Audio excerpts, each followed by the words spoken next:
Fairy Tale 100 Year Quest, Chapter 93. What a banger! It was an amazing chapter, so much mystery in this chapter, so many questions that I want to ask, but let's get right into this chapter and review it from the beginning. So, let's look at the first panel. The first panel is showing Natsu and the crew in a badass way. Literally, that could be a poster for one of the Fairy Tale 100 Year Quest actual posters, and it is actually a great cover. But you can tell when Hiro Mashima doesn't do his usual wacky and weird stuff for his covers, you can tell we are about to enter a serious battle. So let's get right into Fairy Tale 100 Year Quest. And yeah, I really do like this front cover because it's a nice poster. I will say, nice cover. So if you remember from Fairy Tale 100 Year Quest chapter 92, the crew have just been told that there is a 6th god dragon, which is a really big surprise to them because they were only told that the actual job was to seal 5. So now the crew is shocked, saying, what? A 6th dragon? Of course, I can understand that surprisement because technically you were told, yes, you all you need to do to complete the 100 Year Quest is seal 5 god dragons. But apparently a 6th one came out of nowhere, and I've not told you about it because really it's not been a good time because technically that one's been, let's just say we'll find out what happened to that one later on in the chapter. So then it goes to everyone, of course, being shocked and confusing. What are you saying? A 6th god dragon? There's the 5 god dragons, yet there's a 6th? I don't understand. It's easy, Wendy. 5 plus 1 is 6. Natsu, that's not what we're saying at all. So again, this is just confirming that the crew are confused. Literally, a huge bombshell of a secret was just dropped on them, and they are literally in a confused state right now. So everyone is still asking, so the 5 god dragons are actually 6. Shouldn't they be the 6 god dragons then?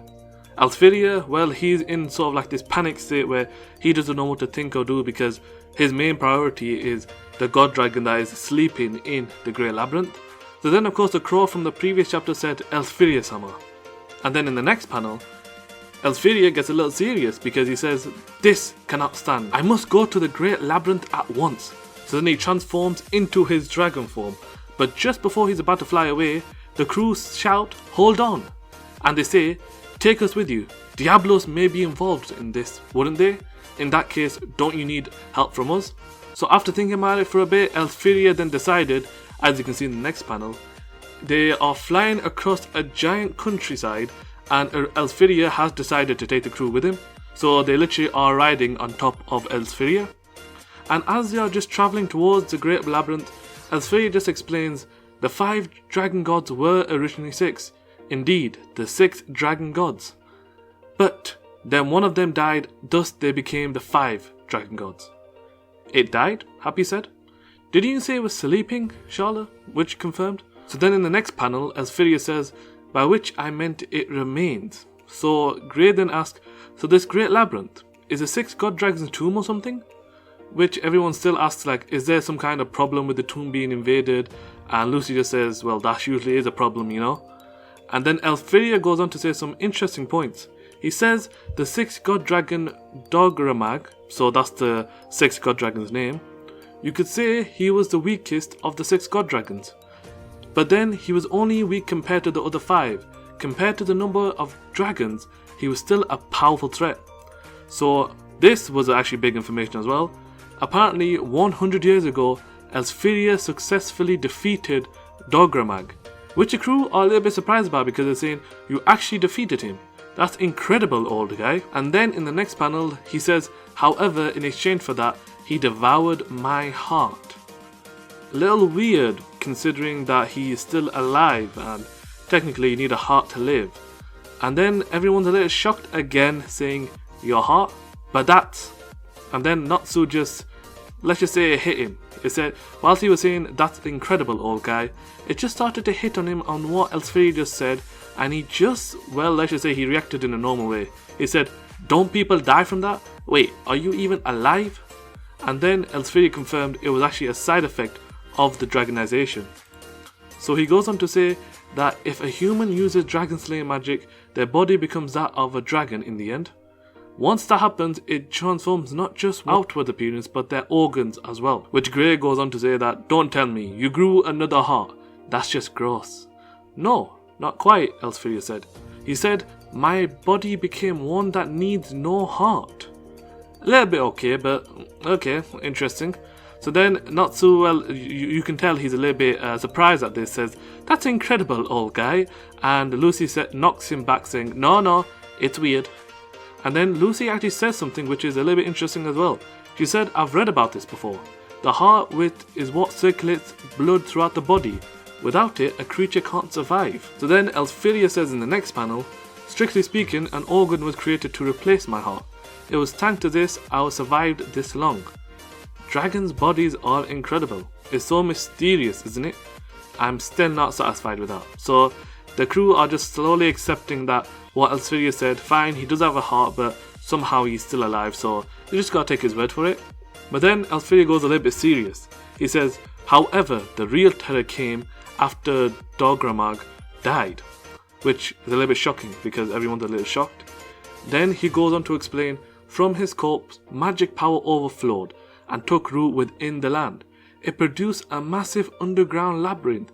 Such is a great labyrinth of Dogra." So the crew, of course, again, are shocked, saying his corpse created a labyrinth? That can't be.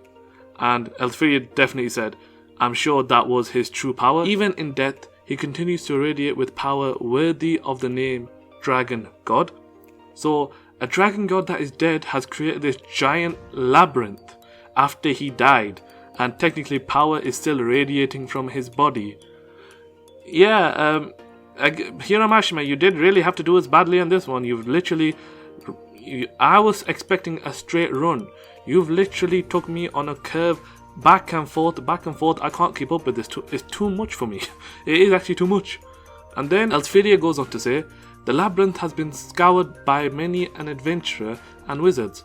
Over 1,000 have entered, but only a few ever returned. According to their reports, the Great Labyrinth is complex and continues to extend year after year."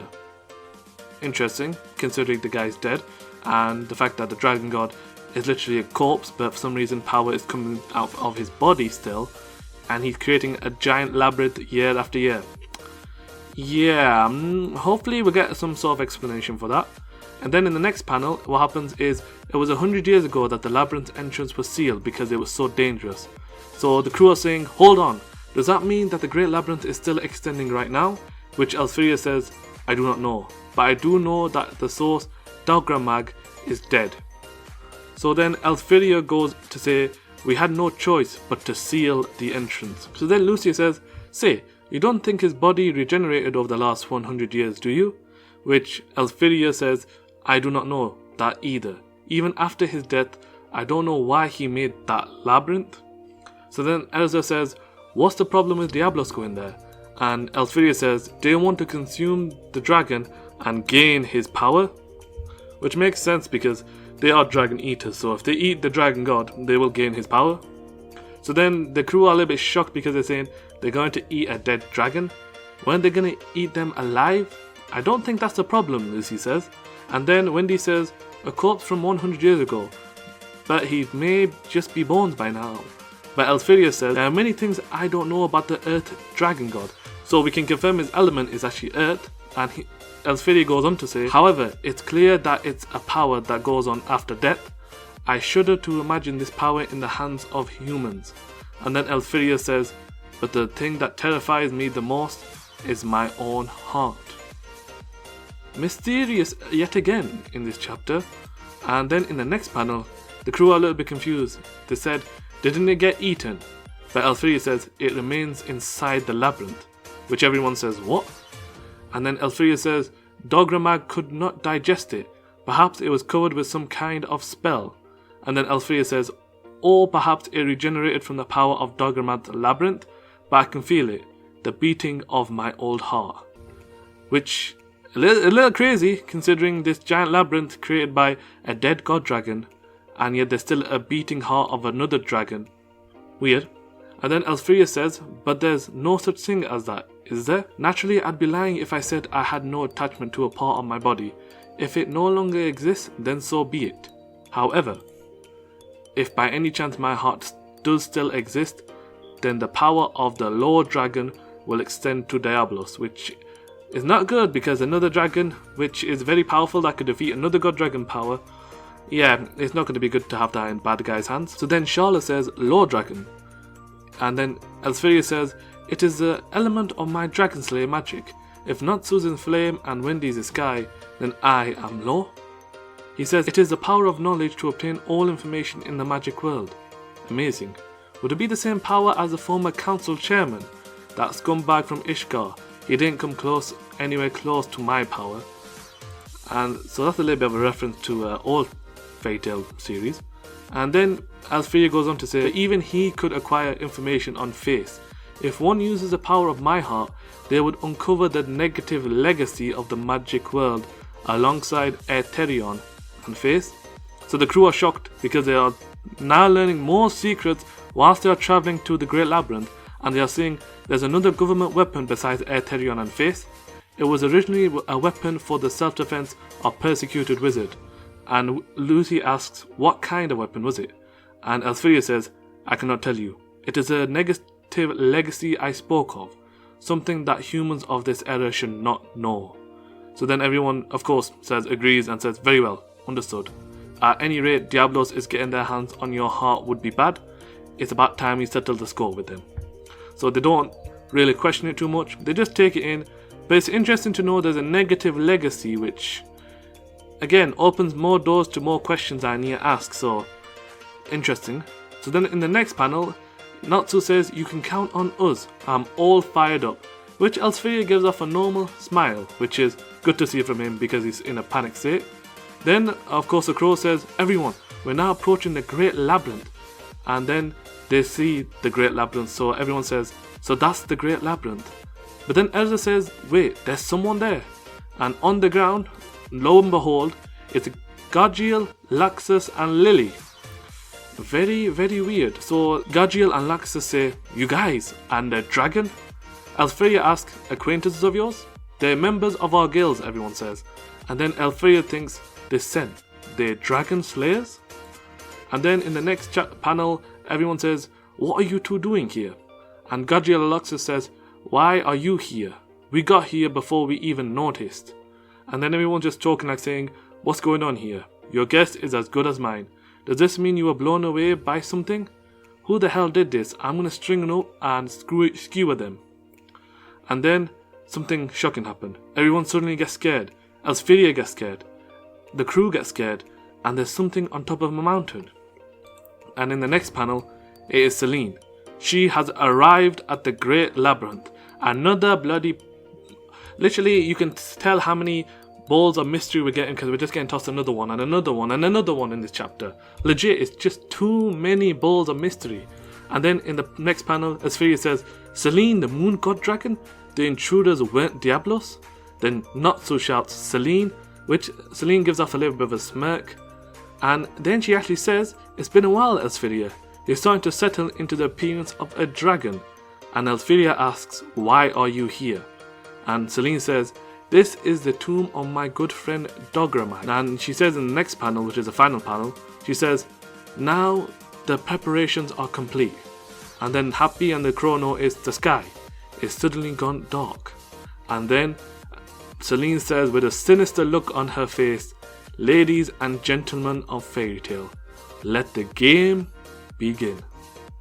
What an epic chapter for Fairy Tail 100 Year Quest. Literally, I got goosebumps from this chapter because there's so much mystery in this one chapter.